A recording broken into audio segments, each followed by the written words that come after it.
L'honorable député de Salaberry-sur-Roi. Merci, Monsieur le Président. Et je voulais juste vous signifier que je vais partager mon temps avec le député de Belleuil-Chambly. Depuis 2011, la guerre en Syrie a causé la mort de 270 000 personnes. Et pour donner une comparaison, pour que les gens puissent comprendre, ce serait comme éliminer les habitants de 4 MRC au complet, chez nous, en passant de Vaudreuil-Dorion à Hemingford, Valleyfield et Ormstown, par exemple. Parmi les victimes, hommes, femmes, enfants, vieillards, portant une arme ou simplement leurs vêtements pour fuir les bombardements et les atrocités qui sont commises par l'État islamique en Irak et au Levant. Ce sont également 4,5 millions de réfugiés en Jordanie, au Liban, en Turquie et en Europe. C'est comme si tous les habitants au sud d'une ligne qui serait tracée entre Mirabel et à Lac-Mégantic quittaient le Québec pour chercher un endroit sécuritaire en Ontario, dans l'État de New York, au Vermont, au New Hampshire ou au Maine. C'est un des plus grands déplacements de population de l'histoire récente. La réponse du gouvernement canadien a été depuis 2 ans une aide humanitaire relativement restreinte et un accroissement des moyens militaires, avec l'envoi des avions de combat et de quelques dizaines de formateurs. Aujourd'hui, le gouvernement libéral nous soumet une motion qui parle d'un retrait des CF-18 et surtout de tripler les effectifs des Forces spéciales canadiennes, une mission d'assistance et de conseil doublée d'une mission de combat comme la désignation des cibles pour l'aviation. L'aide humanitaire est augmentée à 840 millions de dollars sur les 3 prochaines années. Monsieur le Président, malheureusement, le gouvernement libéral croit, comme les conservateurs, qu'une augmentation des moyens militaires aidera à résoudre le conflit dans cette région et nous permettra de vaincre l'État islamique. Je n'ai pas l'impression que nous avons appris de nos erreurs de la guerre en Afghanistan. Tout d'abord, les paramètres de la mission sont très vagues. Les libéraux le dénonçaient quand c'était les conservateurs qui avaient fait la même chose et aujourd'hui, ils répètent exactement la même histoire.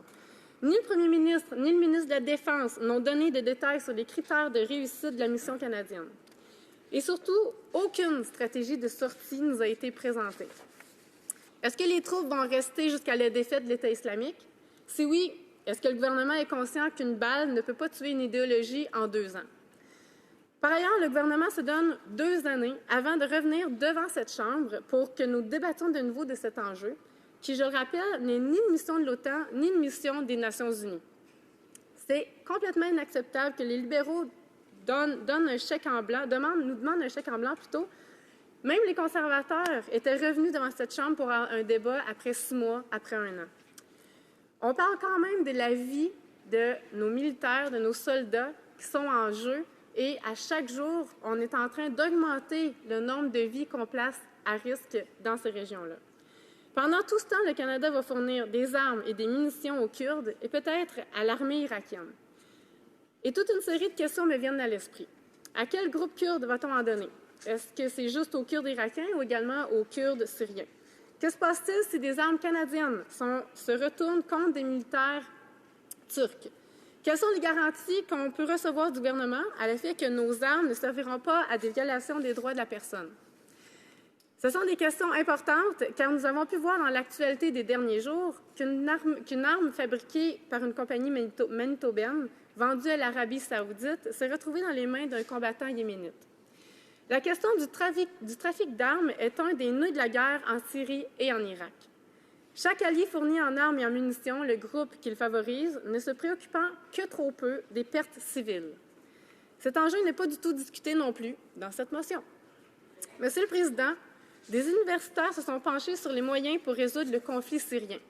L'Observatoire sur la radicalisation et l'extrémisme au Québec a publié sur son site Web un article proposant quelques pistes de solutions. Je cite brièvement. « Lier les revenus du pétrole au développement local, cesser d'injecter des armes dans le conflit, tarir les revenus du pétrole de l'État islamique, pousser les acteurs locaux à imposer la paix dans leur secteur, supporter logistiquement et financièrement les pays qui ont des camps de réfugiés et tarir le soutien tribal et populaire à l'État islamique. » Je ne vois pas beaucoup de connexions entre les actions entreprises par le gouvernement libéral et les solutions proposées par des personnes qui connaissent très bien la situation géopolitique du Moyen-Orient.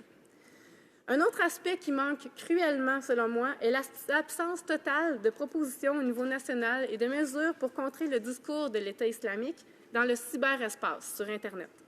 En tant que porte-parole du NPD sur la jeunesse, je trouve ça extrêmement irresponsable de la part du gouvernement libéral. En mettant de l'avant des mesures militaires, on ne fait que renforcer l'idéologie des terroristes, leur donner des raisons supplémentaires pour recruter des jeunes qui se sentent exclus de nos sociétés occidentales. Je ne vois aucune mesure dans cette motion qui va nous aider à comprendre les causes du terrorisme, ni comment prévenir la radicalisation pour éviter que des jeunes Canadiens partent en Syrie ou en Irak pour rejoindre l'État islamique. Ces jeunes hommes et femmes se sentent exclus de nos sociétés, soit par exemple parce qu'ils n'ont pas d'emploi, subissent du racisme, de l'exclusion, du rejet, de la discrimination, entre autres exemples. Le groupe terroriste, lui, se sert de ces sentiments d'isolement, de vulnérabilité et les séduit en leur proposant un idéal de société où les jeunes ont un rôle à jouer. Peu à peu, ces jeunes déconnectent de nos sociétés, de leurs réseaux sociaux, propagent le discours mensonger et enjôleur de l'État islamique. Quelles sont les actions du gouvernement pour lutter contre ce phénomène? J'en vois aucune dans cette motion, encore une fois, Monsieur le Président. La diffusion de la propagande de l'État islamique est dangereuse et destructrice. En effet, Al-Qaïda a commis la tragédie du 11 septembre 2001 et partage la même idéologie rétrograde que l'État islamique. Selon l'Observatoire sur la radicalisation et l'extrémisme toujours, l'État islamique est en quelque sorte un Al-Qaïda 2.0, car il manie encore mieux les médias sociaux, les ressorts de la communication et sait mieux se rendre attrayant. C'est pourquoi, comme pour la question de la radicalisation des jeunes, nous devons comprendre comment contrer l'idéologie et la communication de l'État islamique. Dans ce débat, je n'ai pas entendu d'action sur le cyberespace. Pourtant, un jeune se situant entre 15 ans et 35 ans, à peu près mon âge, va puiser beaucoup d'informations sur Internet, que ce soit par le biais des médias sociaux ou bien tout simplement sur des sites Web. Il est assez facile de tomber sur de la propagande de l'État islamique, comme l'ont démontré différents reportages. Je ne parle pas ici de coupures, de censure ou même de tentatives d'empêcher l'État islamique d'être sur Internet parce que ça serait impossible. Mais on doit fournir des moyens pour que nos jeunes résistent au discours extrémiste. Une nouvelle fois, cette motion ne nous donne aucun outil pour lutter contre l'idéologie malsaine, rétrograde et violente de l'État islamique, qui se développe abondamment sur la toile. Si nous rencontrons des problèmes avec nos jeunes maintenant, imaginez ce qui se passe dans la tête d'un adolescent qui a subi des bombardements à coups de barils d'explosifs de l'armée syrienne ou bien les tortures physiques ou psychologiques des djihadistes. Ces jeunes Syriens, dans des camps de réfugiés ou essayant de traverser la Méditerranée, n'auront pas d'espoir si le conflit ne trouve pas une solution politique et si nous ne fournissons aucune aide à ce titre. L'aide humanitaire neutre en particulier. Encore une fois, ici, ce n'est pas le cas. On ne focus pas du tout sur l'aide humanitaire neutre dans cette motion-ci. En liant l'aide humanitaire avec l'action militaire, comme l'ont fait les conservateurs et comme le font maintenant les libéraux, le gouvernement teinte son aide et rend plus difficile le travail de nos groupes humanitaires. Ici, on parle d'enfants, d'adolescents, de jeunes adultes traumatisés qui ont qu'un faible accès à des services de base comme l'eau courante, l'électricité, une école ou des soins de santé. Pour conclure, ajouter toujours plus d'armes ne fait que renforcer le discours de l'État islamique. Ceci est une guerre, selon eux, de civilisation entre musulmans et l'Occident. La meilleure preuve que ce n'est pas le cas du tout présentement, c'est qu'au Canada musulman, chrétiens, athées, peu importe la couleur de peau ou de l'origine, on vit côte à côte.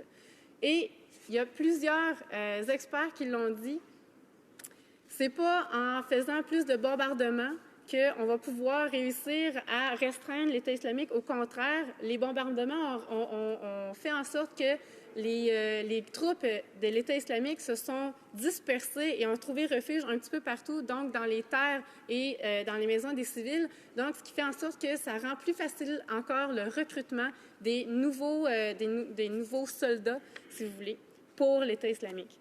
Ce que l'NPD propose et a toujours proposé pour lutter contre l'État islamique, c'est pas de s'engager dans une mission de combat, mais plutôt de s'efforcer d'interrompre le commerce des armes, le flot d'argent, l'afflux des combattants étrangers et d'améliorer les efforts de la déradicalisation ici. Je terminerai en citant le secrétaire général des Nations unies, Ban Ki-moon, qui dit, et je cite, « À longue échéance, la plus grande menace pour les terroristes n'est pas la puissance des missiles, mais la politique d'inclusion. » Merci. Questions et